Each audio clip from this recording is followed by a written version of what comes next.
औज़ुबिल्लाहिमिनश्शैतानिर्रजीम बिस्मिल्लाहिर्रहमानिर्रहीम अस्सलामु अलैकुम। उम्मीद है आप खैरियत से होंगे। हार्वर्ड CSS ऑनलाइन अकेडमी की तरफ से आपकी खिदमत में हाजिर हूँ।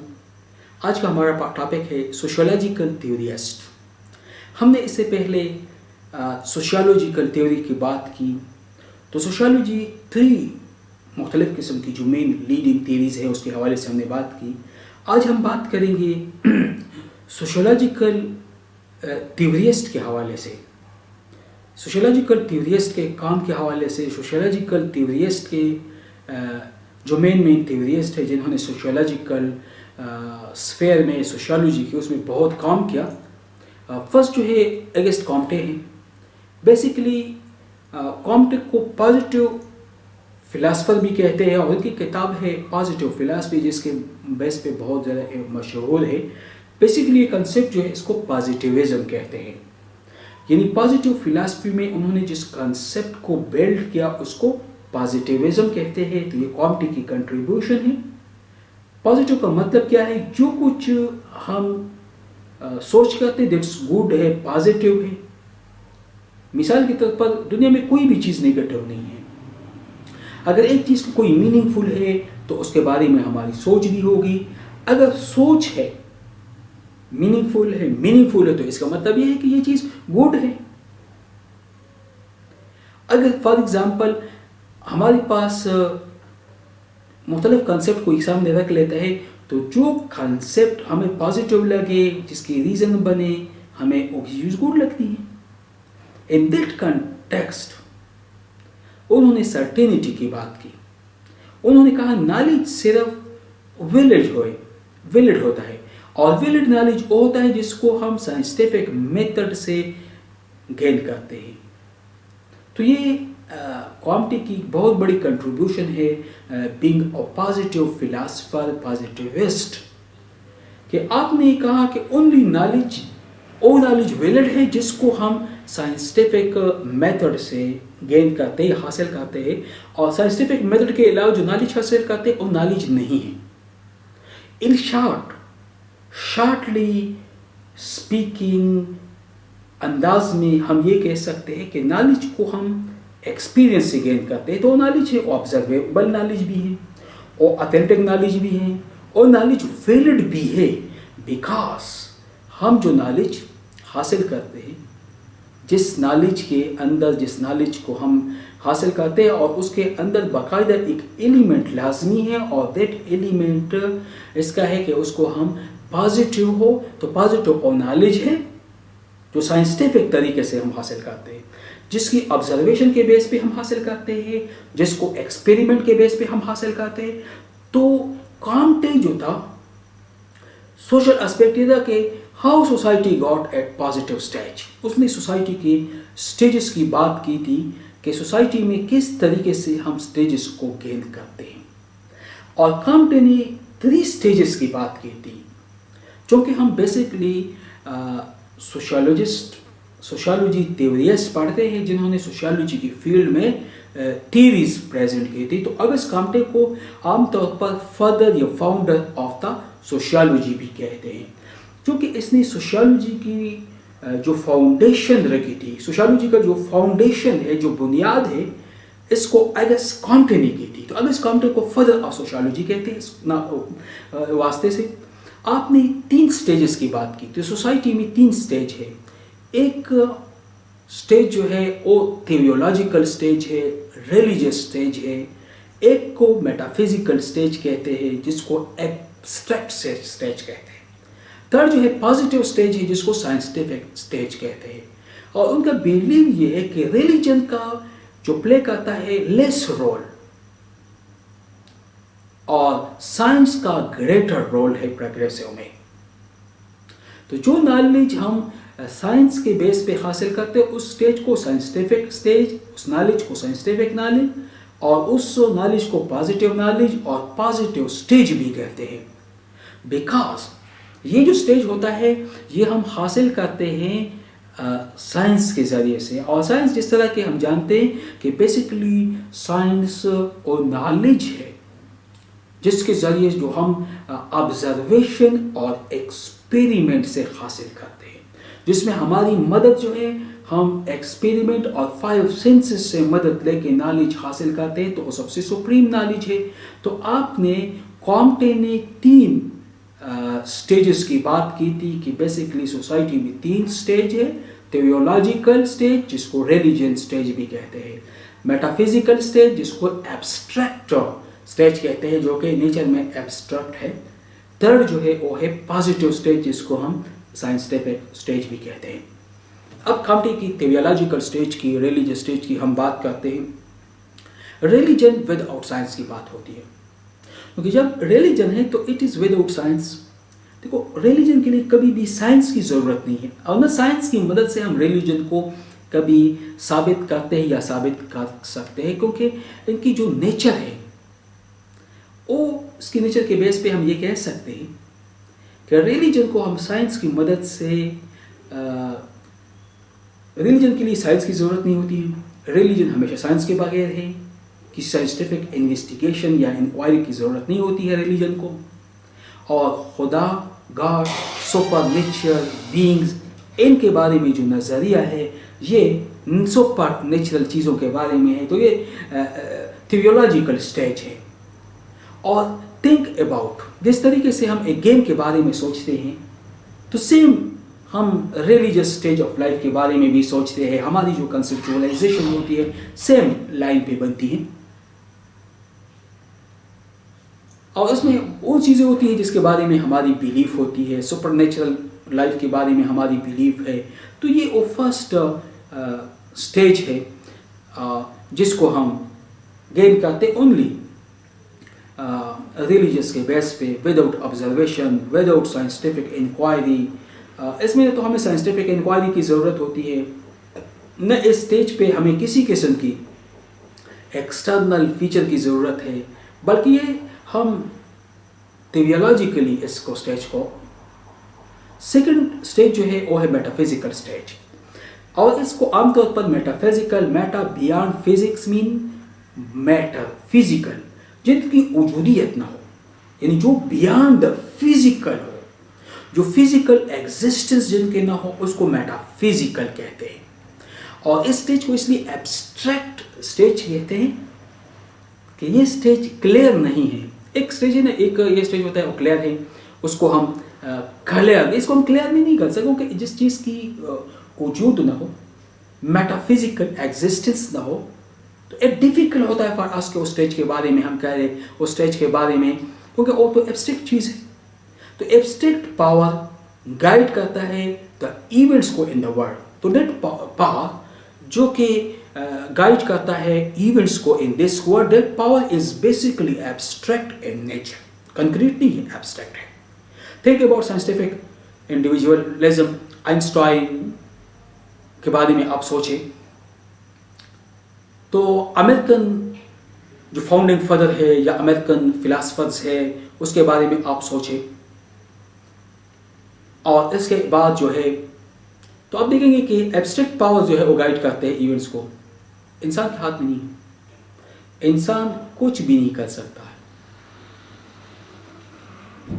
तो पीपल जो है साइंटिफिक, ये जो मेटाफिजिकल स्टेप है इसमें हम देखते हैं तो एक साइंटिस्ट को अगर हम लेंगे आइंस्टाइन, न्यूटन वगैरह को, तो ये साइंटिस्ट पीपल जो है वो साइंटिफिक होते हैं इनके माइंड में, but they believe in some higher power में इनका बिलीव भी है। ऑल्दो कि इनकी साइंटिफिकली अंदाज में ये सॉल्व करते हैं डिफरेंट प्रॉब्लम्स को, लेकिन in the mind they have trust, or they have faith for someone, for some superficial nature. तो it means कि साइंटिफिक नॉलेज है, सॉरी साइंटिफिक रिलीजन है। तो मेटाफिजिकल फेज वो फेज है जिसमें अगस्ट कॉम्टे डिस्क्राइब करता है कि मेटाफिजिकल फेज जो है of humanity at the time जब से इंसान है, तो उस टाइम से ये स्टेज भी है। और ये स्टेज में ये होता है कि जब, और ये उस वक्त था जब तक फ्रेंच रिवॉल्यूशन थी, लोगों का बिलीफ मेटाफिजिकल ऑब्जेक्ट के ऊपर था। तो फर्स्ट स्टेज इसका फ्रेंच रिवॉल्यूशन था। सेकंड स्टेज जो इसका स्टार्ट होता है यूनिवर्सल राइट ऑफ ह्यूमैनिटी, जो कि मोस्ट इम्पॉर्टेंट एरा शुरू होता है फ्रेंच रिवॉल्यूशन के बाद, इंडस्ट्रियलाइजेशन के बाद बहुत ज़्यादा लोगों का डिमांड है universalism of humanity, rights for humanity. The central idea is that कि ह्यूमन हैव राइट्स, और ह्यूमन की राइट को must be supported, must be, उसको आप देंगे। और दिस फेज में, थर्ड फेज में डेमोक्रेटिक डिबेट्स है, डेमोक्रेटिक राइट्स की बात होती है। तो इट मीन्स दैट कि मेटाफिजिकल चीज़ें हैं, राइट्स क्या चीज़ है हमें क्लियर उसकी कर सकते हैं। हम कभी भी ये एक्सप्लेन नहीं कर सकते कि what is basically right, right की वजूद क्या है, राइट की कंसंट्रेशन क्या है, कंस्ट्रक्शन क्या है। राइट्स के हवाले से सिर्फ हमारी एक मेटाफिजिकल अप्रोच मौजूद है, या मेटाफिजिकल थिंकिंग में हम राइट को सिर्फ कर सकते हैं। तो ये ऑगस्ट कॉम्टे की है। फिर ऑगस्ट कॉम्टे की पर्सनल अगर हम बात कर लें, क्योंकि वो मेटाफिजिकल फेस की जब बात करता है तो वो क्लियर नहीं है, एब्स्ट्रैक्ट थिंग्स है, राइट भी एब्स्ट्रैक्ट है, ह्यूमैनिटी भी एब्स्ट्रैक्ट है, और इसके अलावा इंटरेक्शन भी है, डेमोक्रेसी भी है, तो हर थिंग्स एब्स्ट्रैक्ट है, कोई कंक्रीट चीज़ है नहीं इसमें, क्योंकि मेटाफिजिकल स्टेज है। और मेटाफिजिकल में एक तो प्रो दवा था, फिर फ्रेंच रिवॉल्यूशन आती है, फिर फ्रेंच रिवॉल्यूशन के बाद का कुछ और दवा शुरू होता है, फिर थर्ड फेज में democracy, democratic right, democratic norms, इसकी बातें होती हैं। तो एथियज्म द ओनली रिलीजन, मुख्तलिफ वो एक रिलीजन है जिसके अंदर टॉलरेंस नहीं है, दैट इज एथियज्म। और those are not at all tolerated or deny the God existence of God। अगर एक बंदा existence of God को नहीं मानता तो it means कि उसके अंदर टॉलरेंस नहीं है। तो दैट्स उनका जो मजहब होगा वो एथियज्म होगा। हम जो प्रोमिसेस करते हैं, हम जो कन्वेंशन करते हैं, जो ओथ लेते हैं, are basically we are bound human society, we are bound with human society की, we will serve the human society। और जब हम टॉकिंग करते हैं, जब वो गो जाते हैं अवे फ्रॉम गॉड, तो फिर वो ह्यूमैनिटी जब गॉड को नहीं मानते हैं, जब ह्यूमैनिटी की बात नहीं करते, इट मीन्स कि we have no religion, we have no religion means we have no tolerance. जब टॉलरेंस नहीं है तो हम ह्यूमैनिटी की बात क्यों करते हैं, हम ह्यूमन वैल्यूज की बात फिर क्यों करते हैं, फिर हम ह्यूमन सुपीरियरिटी की बातें क्यों करते हैं। तो ये इनकी एक क्लेम थी, या उन्होंने ये क्लेम प्रेजेंट की थी। Religion gave structure to individual, that's the religion जो एक स्ट्रक्चर देता है ह्यूमन को। तो ये एक मेटाफिजिकल था, ह्यूमैनिटी, राइट्स के हवाले से उनका। थर्ड उनका जो स्टेज है पॉजिटिव स्टेज है, साइंटिफिक स्टेज है। तो according to Comte metaphysical stage was just ending giving way to final. Metaphysical stage एक गिविंग वे है, दरमियान में है, जिसके बेस पे हम फाइनल स्टेज पे आते हैं। और वो पॉजिटिव स्टेज है जिसमें explanation, scientific observation, scientific law के बेस पे होती है। एक्सपेरिमेंट है, लॉजिक है, ऑब्जर्वेशन है। Without logic, without observation and without observation no fact या रियलिटी को हम एक्नॉलेज नहीं करते, हम एक्सेप्ट नहीं करते। और ये पॉजिटिव स्टेज, थर्ड स्टेज की हम बात करते हैं, ये फाइनल स्टेज है। इसमें हम चीज़ों पे देखते हैं, ऑब्जर्वेशन करते हैं, then draw conclusion, those conclusion जो बेस्ड हो साइंस पे, क्योंकि इसमें जो टूल्स है, जो वे है, that way is scientific in nature. Scientific method को हम इस्तेमाल करते हैं और भी थ्रू साइंटिफिक मेथड कंक्लूजन पे जाते हैं। हम जो नॉलेज की गैदरिंग करते हैं, दैट्स बेसिकली साइंटिफिक नॉलेज है। और independence of religion and metaphysics, it is independent of both stage, religion और मेटाफिजिकल, दोनों स्टेज से ये इंडिपेंडेंट है। ये थर्ड जो स्टेज है। तो अगर कॉम्टे की अगर हम बात करते हैं, तीनों स्टेजेस की उन्होंने बात की। सोसाइटी के अंदर 3 स्टेप्स।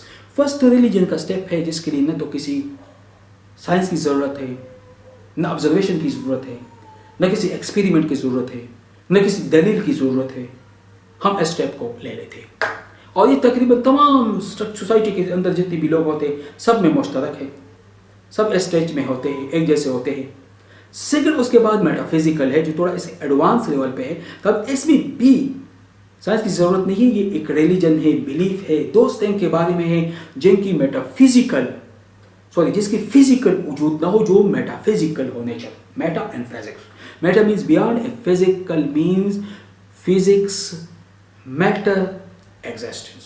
यानी वो थिंग्स जिनकी फिजिकल वजूद ना हो, तो मेटाफिजिकल में ह्यूमैनिटी है, राइट्स है, सॉवरेनिटी है, ह्यूमैनिटी, सोसाइटी, राइट्स, ऑब्लिगेशंस। अब ये वो चीज़ें हैं जो कि एब्स्ट्रैक्ट थिंग्स है। मेटाफिजिकल लेवल पे एब्स्ट्रैक्ट ही हम बात करते हैं। तो इस बेस पे without any explanation, without any support हम इसको मान लेते हैं।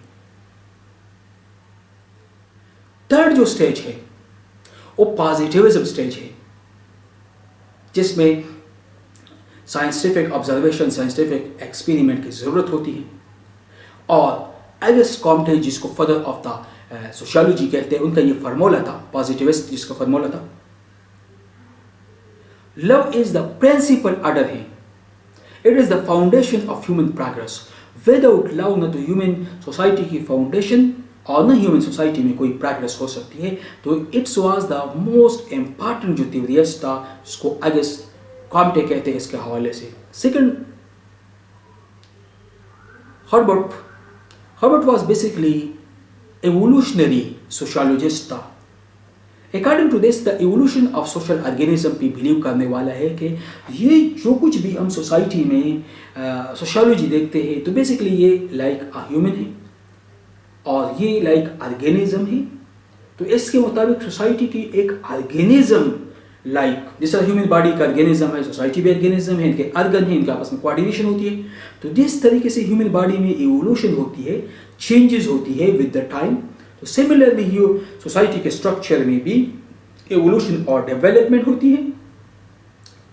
जिस तरह फिजिकल एनवायरनमेंट में होती है, तो साथ में बायोलॉजिकल ऑर्गेनिज्म में भी डेवलपमेंट होती है। तो साथ में हमारी नॉर्म्स, वैल्यू, कल्चर सोसाइटी के अंदर भी डेवलपमेंट होती है।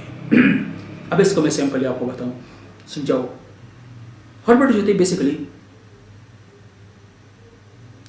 एवोल्यूशनरी सोशियोलॉजिस्ट थे, जो स्टडी करते थे the evolutionary process, how the things evolve, चीज़ों की इवोल्यूशन किस तरह होती है, किस तरह चीज़ें इवॉल्व होती है, किस तरह एक चीज़ वन पोजीशन से दूसरी पोजीशन पे होती है।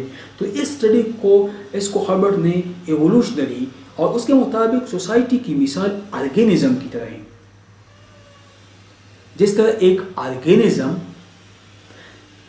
कि हम बात करते हैं, जिस तरह एक ऑर्गेनिज्म है और ऑर्गेनिज्म जो है उसकी बाकायदा प्रॉपर एक एवोल्यूशन होती है, बाकायदा एक डेवलपमेंट होती है, बाकायदा उनकी स्टेज वाइज एक स्टेज से दूसरे स्टेज पे। तो इस तरह सोशल वैल्यूज, कल्चर के अंदर भी एवोल्यूशन होती है। और इससे बहुत ज़्यादा कंट्रीब्यूशन किया, religion, ethics, morphology, sociology, psychology, Herbert ने बहुत काम किया। इसका जो इवोल्यूशन ये है कि पहले बंदर की थोड़ी डेवलपमेंट उनमें से हो गई, 4 के बजाय 2 पाँव ऊपर, तो इससे और डेवलपमेंट एंड फाइनली इंसान बन गया। तो ये जो इवोल्यूशन है, इस तरह इसी तरह ऑर्गेनिज्म की, बायोलॉजिकल ऑर्गेनिज्म की, ह्यूमन माइंड की इवोल्यूशन हो गई। और लेटर ऑन ह्यूमन माइंड जो है वो एक सोसाइटी के बनाई कम्प्लेक्स हो गया, कॉम्प्लिकेटेड हो गया। तो सिमिलरली सोसाइटी के अंदर भी कल्चर, सोसाइटी के अंदर जो सोशल डिफरेंट इंस्टीट्यूशन है, इनके दरमियान भी, इनमें भी इवोल्यूशन हो रही है और इवोल्यूशन की वजह से इनकी भी प्रोग्रेस हो रही है।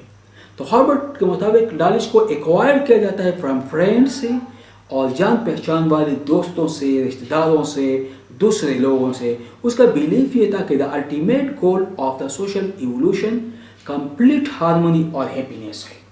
And order to get complete harmony और हैप्पीनेस, इसके लिए हमेशा हम स्ट्रगल में होते हैं और इस स्ट्रगल में एट द एंड हम कंप्लीट हार्मनी और हैप्पीनेस गेन करते हैं। तो स्पेंसर हर्बर्ट की जो थ्योरी है ऑफ इवोल्यूशनरी चेंज, ये बिल्डअप है 3 प्रिंसिपल पे: इंटीग्रेशन, डिफरेंशिएशन और डिफिनेशंस। फर्स्ट इनकी जो है इंटीग्रेशन है, जिसमें लोगों को लाया जाता है, डिफरेंट रेस, डिफरेंट एथनिसिटी के लोगों को इनटू इक्वल एसोसिएशन, जिसको हम सोसाइटी या जिसको हम ऑर्गेनाइजेशन कहते हैं, तो हार्वर्ड की फर्स्ट जो उसकी थ्योरी है, जो उसकी थ्योरी ऑफ इवोल्यूशन है, उसका फर्स्ट स्टेज ये है कि हाँ, सोसाइटी के अंदर इंटीग्रेशन होती है, मुख्तलिफ बैकग्राउंड, मुख्तलिफ किस्म के लोग, उनको हम एक सिस्टम में लाते हैं, एक ग्रुप में लाते हैं, एक सोसाइटी में लाते हैं, एक ऑर्गेनाइजेशन में लाते हैं। उनकी बैकग्राउंड मुख्तलिफ है, उनकी एथनिसिटी मुख्तलिफ है, कल्चरल मुख्तलिफ है, लेकिन हम एक सोसाइटी बनाते हैं, तो इसको इंटीग्रेशन कहते हैं। सेकंड जो है उसको डिफरेंशिएशन कहते हैं, टू फॉर्म और मार्क डिफरेंट फ्रॉम अदर, दूसरों से किसी को डिफरेंट करना। हम जब मार्क करते हैं ये तो फला से डिफरेंट है, ये क्वालिटी, ये एबिलिटी, ये ह्यूमन उससे डिफरेंट है, जिसका काम इससे डिफरेंट है, तो ये डिफरेंशिएशन है। और थर्ड स्टेज जो है वो डिफिनिटीज है, यानी किसी को वेरिएशन को, considerable variation in the expression में, उसको जो कंसीडरेबल वेरिएशन हो इन एक्सप्रेशन में, इसको हम जाहिर करते हैं। तो हार्वर्ड ने होमोजीनियस जो फिनोमेना है, एक जैसे, ये बेसिकली इनहेरिटेड है, अनस्टेबल है, which makes the subject to constantly change हो।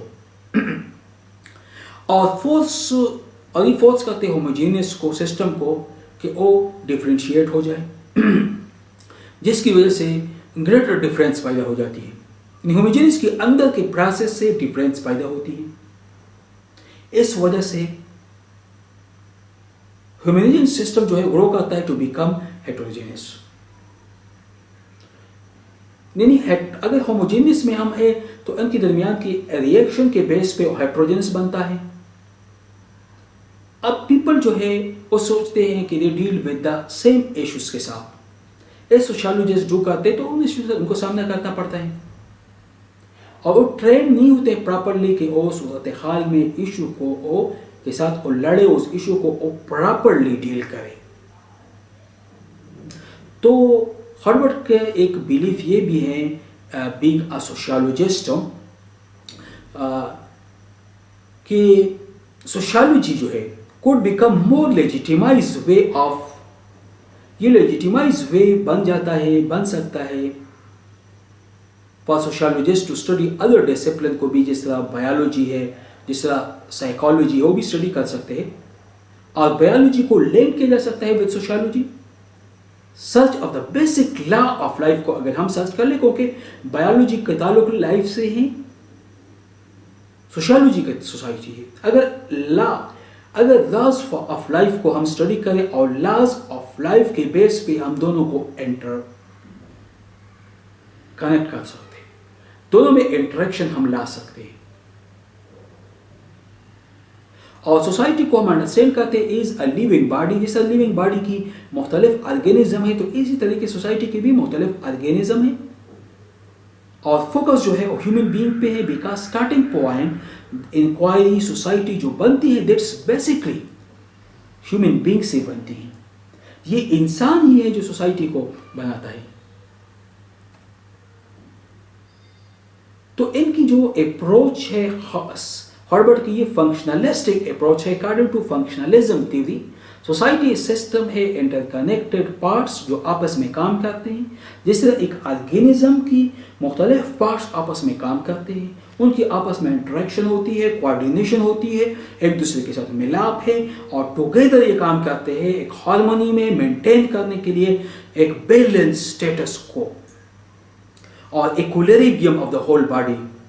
अगर एक बॉडी में भी, एक पार्ट्स में भी इक्विलिब्रियम न रहे तो इम्बैलेंस हो जाती है। मिसाल के तौर पर अगर ईच सोशल इंस्टीट्यूशन कंट्रीब्यूट करते हैं फंक्शन ऑफ सोसाइटी, जिस तरह फैमिली का काम है कि प्रोवाइड करते हैं reproduction, nourishment, socialisation of children. Education का काम ये है कि ट्रांसफ़र या ट्रांसमिट द सोसाइटी के अंदर स्किल्स, नॉलेज और कल्चर को करना इन द यूथ।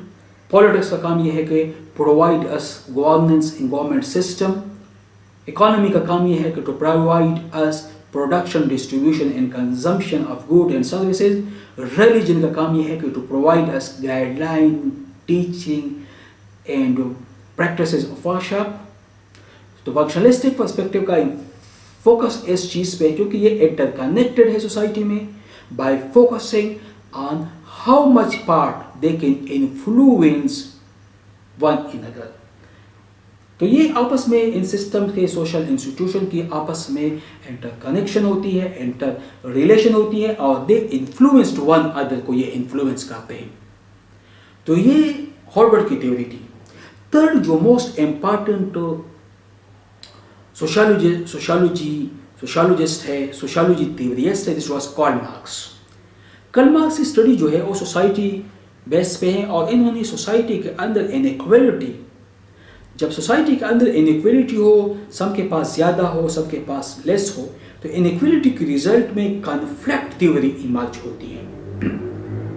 और Karl Marx believe that society हमेशा स्टेजेस से गुजरती है, और इनमें 3 इंपॉर्टेंट स्टेज है। फ्यूडलिज्म, जो डोमिनेंट क्लास हमारे सिस्टम में मिडोवल यूरोप में या इसके अलावा नोटेबली ऑल द वर्ल्ड में हमेशा से जो ट्रेडिशनल कल्चर बेस्ड सोसाइटी है, they have a feudal system, feudalism. Second is capitalism. Capitalism means कि those who are the owner, who have the ownership of factory, industry, business, they are basically minority में होते हैं, और working या worker, प्रोलेटरेट, factory workers, capitalist को बोर्जवाजी भी कहते हैं। तो वो जो है वो मेजॉरिटी में होते हैं, they are minority. Economic inequality होती है between these two group. Marx believe the inequality would be a way toward change in society की तरफ एक वे हो सकती है, एंड दैट्स वेल बी, क्योंकि ये दोनों आपस में इनइक्वालिटी है और इनके दरमियान कंपटीशन होगी। A result of this competition finally we will go for a change. Thesis, antithesis, synthesis. तो क्लास कॉन्शियसनेस पैदा होती है दोज पीपल में विच हैव नो, जिनके पास कोई रिसोर्सेज नहीं होती है, और वो हमेशा वर्किंग क्लास जो है वो हमेशा कोशिश करते हैं to gain their rights. Therefore, thesis, antithesis, synthesis, ये जो मॉडल था कार्ल मार्क्स ने पेश किया। और थर्ड स्टेज इज सोशलिज्म है। तो पॉलिटिको इकोनॉमिक थ्योरी या सिस्टम है ऑफ द सोशल ऑर्गेनाइजेशन, जिसके मुताबिक means of production, distribution and exchange should be own and govern by the community as a whole. Therefore इसको कम्युनिज्म कहते हैं, कि ये जो प्रोडक्शन, डिस्ट्रीब्यूशन और एक्सचेंज का जो प्रोसेस है, it should and must be own by community, not by some individual। तो ये थर्ड इंपॉर्टेंट और फोर्थ जो इंपॉर्टेंट सोशल थ्योरिस्ट है वो है Max. What made capitalism possible? Capitalism किस वजह से पॉसिबल हुआ? According to Max, it was religion, the religion ethics, जिसकी वजह से कैपिटलिज्म पॉसिबल हुआ। अकॉर्डिंग टू हिम, उसके आपके मुताबिक मेन जो फोर्स है कैपिटलिज्म के लिए, इन सिस्टम ऑफ इनइक्वालिटी के लिए, दैट फोर्स की जो फोर्स है, जो पुश है, that push is basically from the religion, and that the Christianity religion से। तो आज हमने सोशल थ्योरिस्ट के ऊपर बात की, 4 इंपॉर्टेंट सोशल थ्योरिस्ट के ऊपर हमने बात की, उनको 1 बाय 1 हमने स्टडी की, उनकी कंट्रीब्यूशन के ऊपर स्टडी की।